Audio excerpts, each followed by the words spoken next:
While it's understandable that Prosecutor Mosby wanted to reassure the people, did her comments make her objectivity questionable? Is she aware of the risk brought about by herself seeming partisan and that of overcharging the 6 accused, which might lead to a total acquittal? What do you think? Well, I think if Marilyn Mosby had not done an independent evaluation, if the medical director had not already deemed this a homicide, I think you can make those kinds of accusations. But here's someone who carefully took her time, did an independent evaluation, ruled based on what she received in terms of information from the medical examiner and the information that she received from the police department. I think what happened here was, again, people didn't understand the time frame in which she was operating.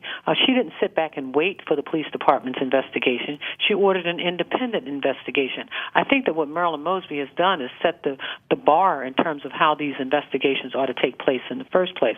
And I think that the media does, as the young lady said before me, has a way of sort of trying to sensationalize and oftentimes act as though there's not credibility to what the people who are doing the right thing are doing, and at the same time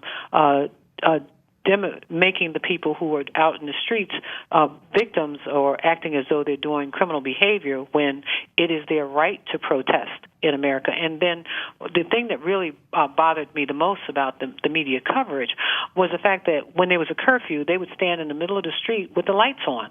And if the people have a curfew, why don't you think you have a curfew? And it began the sensationalizing of the activity that was occurring. And I just thought that, and I said that to the media, if you all back off, the people will back off. If you turn your lights off, the people will go home. And that is, in fact, what happened.